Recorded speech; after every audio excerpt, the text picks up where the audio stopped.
Training camp is just around the corner, and once again, we're diving headfirst into one of the most talked about conversations of every offseason. The roster bubble. You know the drill. Every single year, we reach this point and start breaking down who's locked in, who's fighting for a spot, and who might be the odd man out. But this time around, I want to approach it a little differently. Rather than only focusing on the direct player versus player battles, I've gone through all 91 guys currently on the Chicago Bears roster and placed each one into one of 4 categories. These aren't just arbitrary rankings. Each group tells a story about where these players stand going into camp, what they've shown so far, and what the odds really look like when it comes to making that final 50-3. Now, before anyone jumps in the comments with, "Hey, aren't NFL rosters capped at 90? Yes, normally they are.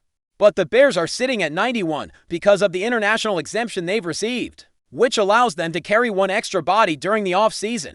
That extra spot is occupied by punter Tory Taylor. He still counts against the 53 when final cuts happen, but until then, the Bears get a little more wiggle room during camp. So let's get into it. First off, we've got the locks. These are the players who, barring something totally unforeseen, like a legal issue or a shocking trade, are absolute guarantees to make the team. And I've got 28 guys in this category. That's more than half the active roster already decided before a single preseason snap, which gives you a sense of just how competitive things are going to get for those remaining spots. Leading off, of course, is Caleb Williams. No surprise here, he's the franchise quarterback, the #1 overall pick. The guy the entire rebuild is centered around. He's not just a lock, he's the lock of all locks. I didn't list any other quarterbacks here, and there's a reason for that.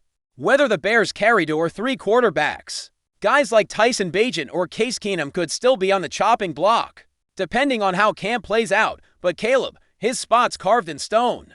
At running back, Adree Swift is the only one I'm locking in right now. That might raise some eyebrows, but think about it. The rest of the depth chart has question marks. Swift brings experience, explosiveness, and versatility. He's not going anywhere, but behind him, the pecking order's not so clear. Maningay was a late-round pick, and Roshan Johnson had a down year, so there's room for shakeups. Moving to wide receiver, I've got 3 names locked in: DJ Moore, Rome Odunze, and Luther Burden. These guys are not only talented, they're essential to the vision this team has on offense. DJ Moore is your proven #1.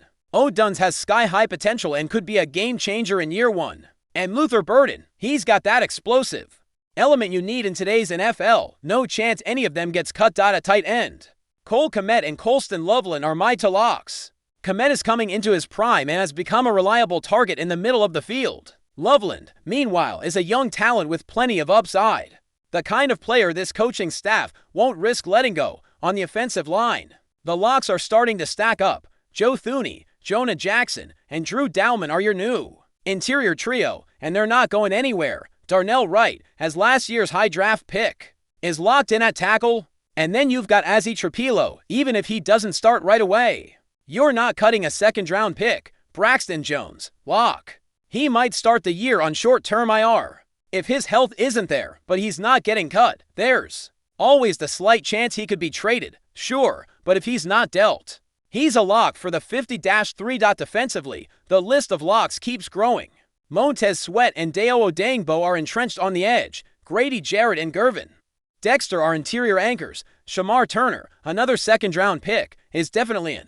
And Drew Billings was a borderline case for me, but I still think he's a lock based on how solid he was last year and how thin the depth is at defensive tackle. At linebacker, TJ Edwards and Tremaine Edmonds are your starters. Stone cold locks, and I'm throwing rookie 4th-rounder Rook Hiplight into this category as well. The Bears are a bit thin at linebacker, and everything we've heard from the front office and coaching staff points to them being high on this kid. In the secondary, Jalen Johnson and Kyler Gordon are your 2 locked-in corners. At safety, Kevin Byard and Yaquin Brisker are the clear starters and unquestioned locks as well. Cairo Santos and Tory Taylor round out the special teams locks at kicker and punter respectively. That gives us 28 players who, barring injury or something wild happening off the field, are going to be on the final roster. That means more than half the team is basically set. Now, sure, maybe the coaching staff internally views a few more guys as near guarantees, but I'm sticking with these 28 as true, unquestionable locks.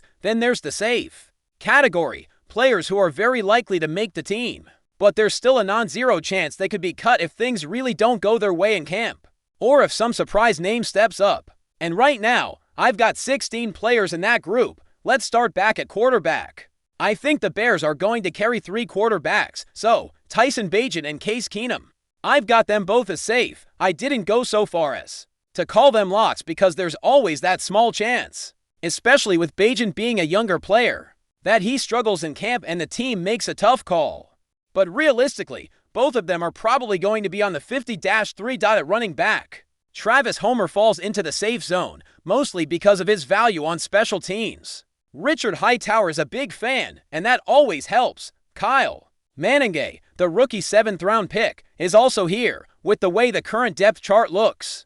I think he makes it, though if the Bears were to trade for another high-level running back, his position could get shaky. Wide receiver Olamide Zakos is another guy I'd put in the safe group. Maybe not a lock, but pretty darn close. Tight end Durham Smythe is in that same boat.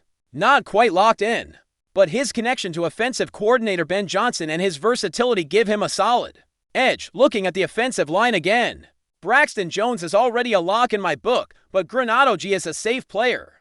He was a 3rd-round pick just a year ago, and while he's not guaranteed to start, his versatility and experience under the previous regime help his case. Ryan Bates is another name worth mentioning here, if he's healthy, and that's a big if. He's probably your top interior backup, but the health concerns are real, so he gets the safe tag with an asterisk. Austin Booker has been a bit quiet this spring, but I still have him as safe. Same goes for Amen Ogbongbemiga, mostly for his special teams impact. Hightower loves what he brings, and in a league where special teams can make or break a roster spot, that matters. In the secondary, I think Tyreek Stevenson and Terrell Smith are both safe. They're battling for the CB to roll, and while one of them could theoretically get cut if a younger guy like Zay Frazier really impresses, that seems unlikely. Josh Blackwell is another one of those guys who's almost a lock because of his special teams play, but I kept him in the safe bucket for now. Zay Frazier, Elijah Hicks, and long snapper Scott Daly round out the list. Daly was the snapper for Tory Taylor at Iowa, and even though there's another long snapper on the roster, I think Daly's got the edge based on chemistry alone. So now, between locks and safe bets, we're up to 4 players who are very likely to make this team. That means we've only got 9 spots left up for grabs. And this is where it gets really interesting. The bubble guys. These are the players where it could go either way. Maybe they shine in camp, make a few plays in the preseason, and steal a roster spot, or maybe they fade into the background and end up on the practice squad, or out the door entirely. I've got 20 names in this group, and with only 9 spots left, the competition is going to be fierce. Roshan Johnson is probably the most high-profile name on the bubble. He's coming off a disappointing year, and remember, this current coaching staff didn't draft him. That matters. Add in the fact that Manningham was handpicked by this regime, and you've got a real battle brewing. Ian Wheeler is another name in that mix. If he impresses in camp, he could easily shake things up. Wide receivers Devin Duvernay, Tyler Scott, and Miles Boykin are all fighting for what could be just a spots. Joel Wilson at tight end has earned buzz from the coaching staff, which puts him firmly in the bubble discussion. With the Bears possibly leaning into more 2 tight end sets, there might be room for an extra tight end this year, but nothing's guaranteed. Before we continue, don't forget to subscribe to our channel and give this video a like. Your support helps us keep bringing you the latest updates on our Chicago Bears. And don't be shy, drop your thoughts on the news in the comments below. In a move that's stirring murmurs across the league, there's growing speculation that linebacker Kyzir White may be making his way to the Windy City. Multiple unnamed sources close to the situation have hinted that White is set to sign with the Chicago Bears, bringing a much-needed spark and leadership to the team's linebacker corps. While nothing has been officially confirmed, the chatter is loud enough to suggest that something big may be brewing at Hollis Hall. The Bears have long been known for their defensive legacy, and bringing in someone of White's caliber would certainly fit that tradition. With his combination of speed, instinct, and experience, White has quietly developed into one of the league's most underrated defensive forces. Now, if the rumors prove true, he could be preparing to step into a leading role in Chicago's evolving defense. Reports suggest that White's potential rival isn't just about plugging a gap, it's about establishing a tone. Sources close to the team claim that the 28-year-old linebacker is expected to command the locker room and set the tempo for a young and hungry unit. Those who have followed his journey from the Chargers to the Cardinals know he's more than capable of anchoring a defense end with the Bears. He may finally get the spotlight he's earned, of course.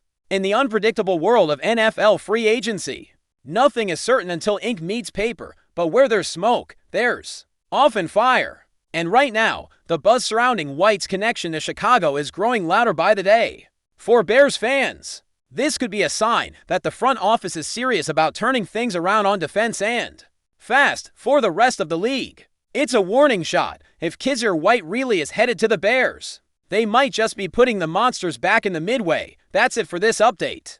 If you enjoyed the video and want to stay updated with exclusive news about our Chicago Bears, be sure to subscribe to our channel and hit that like button. We can't wait to hear your thoughts in the comments. See you in the next video.